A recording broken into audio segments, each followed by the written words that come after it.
everyone, hope you had a wonderful Easter.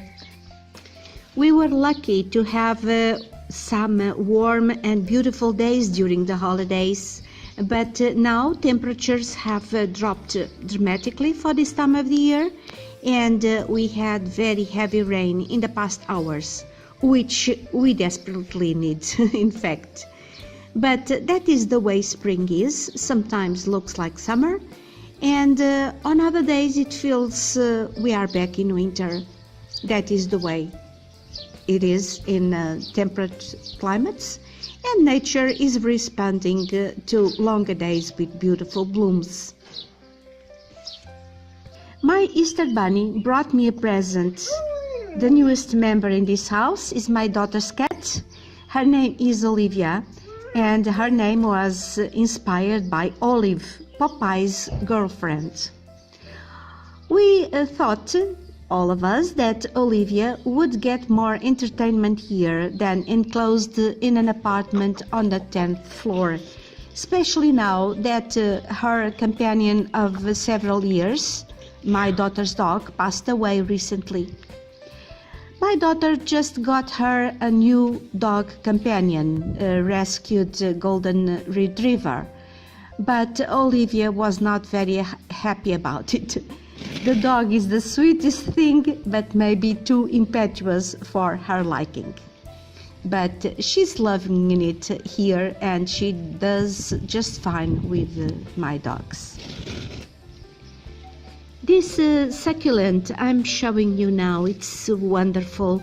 It's a hybrid of Euphorbia milli, or milli as you prefer to say, and it seems to be in bloom all the time. The more she grows, the more blooms she has, and therefore I'm so happy about her, especially because she is supposed to grow very large. Look at the color of those blooms and the perfection of the petals. So beautiful.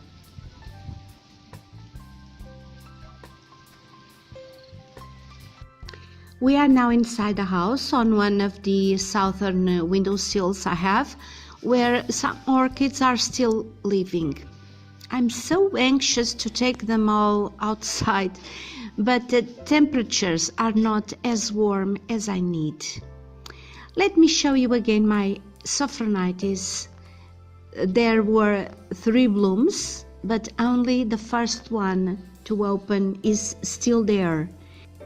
And she's in perfect shape. This flower opened over 2 months ago. Isn't that amazing?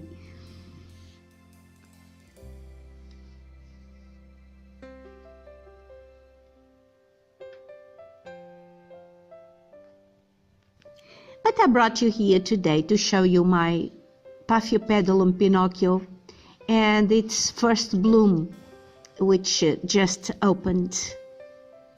This Paphiopedilum Pinocchio is a hybrid between Paphiopedilum glaucophilo and Paphiopedilum primulino. This Paphiopedilum has a very interesting characteristic, is that this plant is a sequential bloomer, and it stays in bloom for quite a long time. Last time, which was last year, it stayed in bloom for a whole year, till I decided to cut off the spike because it was so long and untidy, and I wanted the plant to grow new fans. Last time, each flower lasted close to a month.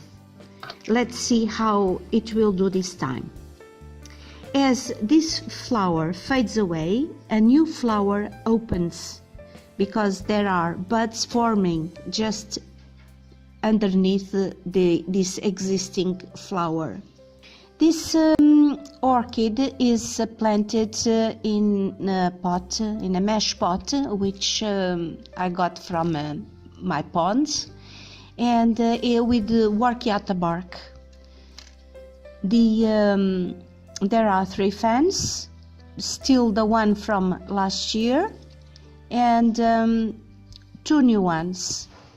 The one that is blooming now, and also this one which is getting a new leaf. This mesh pot is not, it's a bit shallow, but anyway, the roots are good so far, and the plant is doing very well.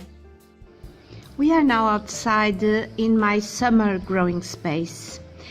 My Vanda here is getting her daily drink, and we can see that the flowers are still quite nice.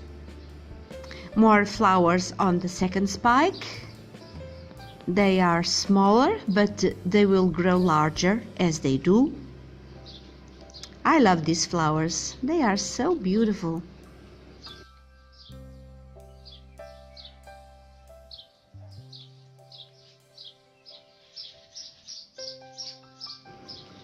Everything is prepared here, just waiting for warmer and consistent temperatures for the warmer growers to come here for the summer.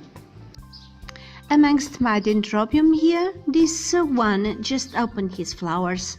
This one is Dendrobium Stardust, Kiyomi. This Dendrobium is often commercialized as a nobile, but it has very little nobile in it, about 12%, that's it. The dominant species in this hybrid are Unicum with 50% and Moniliform with 25%. These two parent species are cooler growers than the nobile, and once I understood that, it became so much easier to be successful with Stardust. The main difference is in summer culture, as they like to be cooler than the nobile. They do not mind the light, they even like it, but they must be kept cooler. In winter, same treatment as the nobile. They were kept fairly dry and cold here in the outside of the house. The variety on this one is Kiyomi, but there are other varieties, for instance Firebird, which has beautiful bright orange flowers, and Rainbow Dancer with lovely pink flowers. Morphologically, the obvious differences between Stardust and the nobile types are the shape of the flowers and the canes, which are so much thinner on Stardust. Both these characteristics seem to have been inherited from Dendrobium unicum. And as you can see, there are still more buds here, so a second flush of blooms on this one is to be expected. Some of my nobile types are still in bloom, like this one are in Smile, as well as Comet King.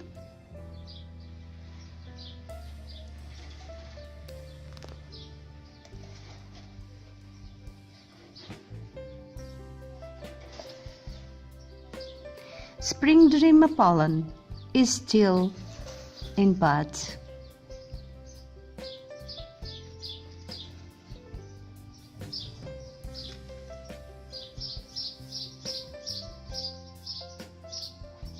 Varioda just finishing, and so am I finishing this video. I hope you have enjoyed it. Thank you so much for watching, and I'll be seeing you in the next one. Bye!